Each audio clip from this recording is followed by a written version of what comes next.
Siyempre, kakain Kasi ulit ako. naka-color green ka, kaya ka pala naka-green. Oo, green na green. Tinatanungan Dahil mo. papakita sa atin ngayong umaga ay makakasama natin ang health advocate and coach ng Mathzone na si Arman Lorenzo upang ituro sa atin ang kahalagahan ng pag-juice at ano-ano ang magandang paraan nito. Yan. Kasi ako mahilig din ako sa juice eh. Kaya lang minsan, you don't have the time to na maggayat ng ganyan. Diba? Pwede ka ba i-hair pag maggayat? Sige, anong yung tuturo mo sa aming klase ng juice? Okay, today, magandang umaga sa inyong lahat. Since na summer na, ang ibibigay nating tips sa kanila is yung summer refreshing. Okay. And since ang purpose natin sa pag-juice, kung ano ba yung mga prutas at mga vegetable na in season na makakatulong para sa ating pangangatawan. Yeah. So, for example, we have here the pineapple. Maraming pineapples ngayon. And pag summer, click na click yan. In season yan. In season yan. Pero sa pag-juice kasi, we have that mixture na tinatawag. Hindi pwedeng puro prutas lang. Kasi tumataas yung sugar. So, hinahaluan natin ng mga vegetable at gulay. Ang hinalo natin dito is cucumber. So, for cucumber, we know na ang cucumber is mataas yung alkaline nito. So, it regulates our blood and as well as it helps our skin, our eyes, our hair. So, ang mixture natin is very good for free radicals. So, it fights free radicals at matutulungan even our brain function. Yeah. Yeah. Yung mixture na to, kapag hinalo natin yung cucumber with the mint, lemon, and pineapple plus the lemongrass, nagsiset siya ng mood natin na it gives a certain mood sa atin na masaya because of the vitamin B, because of the minerals na makakaya nating i-extract from this juicer. Usually, ano ba yung ma-advise mo sa pag-juice? Kasi, isasama ba yung balat o tatanggalin yung balat? Kasi I saw the pineapple, hindi mo sinama yung balat. But the cucumber, sinama mo yung balat. Kasi Okay. malamang, matigas yung balat ng pineapple, di ba? Sa pagsasama kasi natin ng mga balat, unang-una nating aalamin kung ang source ba natin is organic or Okay. hindi. So, let's say sa mga nakuha natin sa mga cucumber, mga organic ito, so, maayos lang na isama natin yung balat. Sa pineapple, it's suggested na kasama yung mga ibang balat, hindi yung buong balat. Yeah. Kasi meron siya ng bromelain na it's very good for our bodies as well and digestive system. So, sa pag-juice din natin, kailangan alam natin yung sequence. Sa nakikita mo ngayon dito, hindi pala basta pwedeng lagay hindi lang pwede lagay. natin lagyan. Hinuhuli natin dito yung pineapple para kung siya yung mabilis mag-oxidize, siya yung huling-huli nating ilalagay. Okay. Sa apple din, ganun din yung rule natin. And then we add the lemon as well to balance uli Yung acidity taste. niya. So sa pag mixture natin, we have to see na ano rin yung kulay na lalabas. Uy. Like for example, ito, Green. Green siya because Terno ko. of terno natin.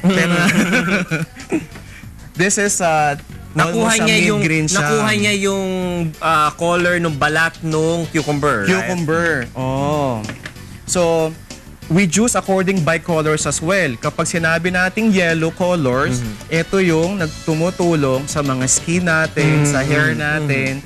Anti-aging ang mga colors for yellow. Yeah. Kapag green, ito yung tumutulong sa mga cells natin, sa mga nervous systems natin. So kapag pinag-combine natin, makikita nyo talaga yung benefit na katulad dito, it will all generate mga 500 ml. Mga nasa mga 220 calories yan.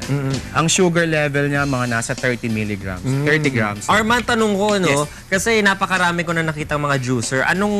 Ito, kakaiba yung mga nilalabas niyang pulp. Talagang almost dry na siya, no? That's Kasi right. dun sa mga ibang juicer na nakita ko. That's right. Anong importance nun? Tsaka, bakit ganyan yung juicer na to, itong Mathzone? Okay.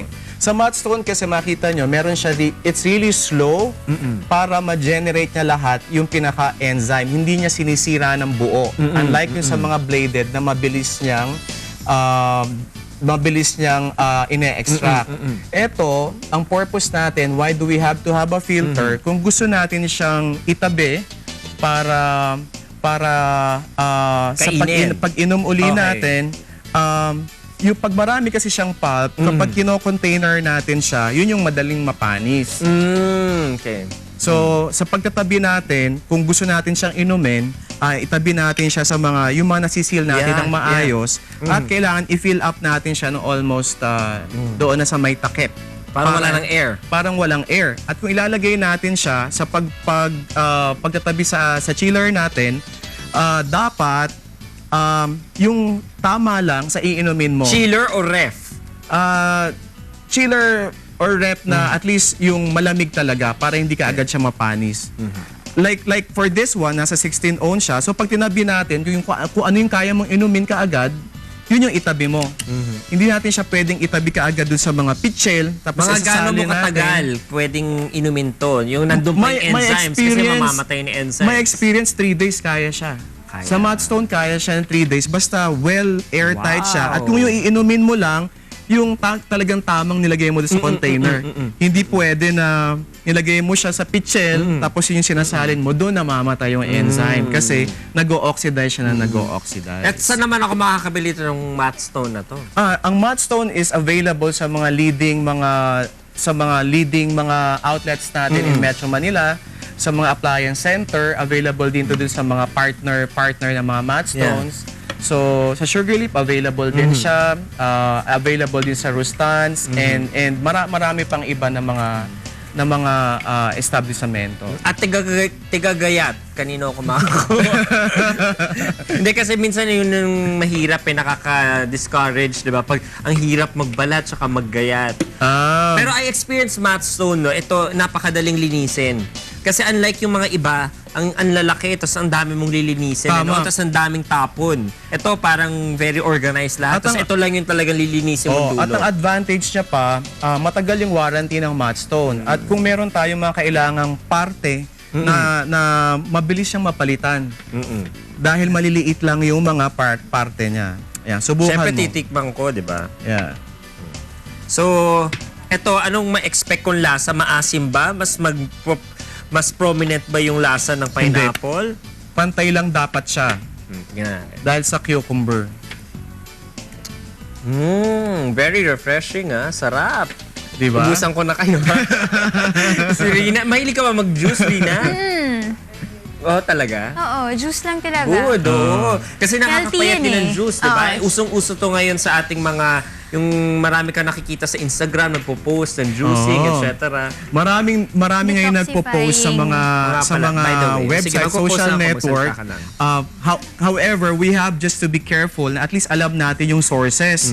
Kung paano nila talaga ginawa yung pagproseso ng tama ng mga vegetables and fruits natin. Dahil kapag mas mataas talaga yung mga fruits, hindi mo tinutulungan yung body mo. Sarili, puro sugar Kasi eh. tumataas yung sugar. Arman, Sugar, para sa mga fructose. gustong kumonsulta sa'yo o humingi ng mga advice mo o kaya naman ng mga tips mo, saan ka matatagpuan?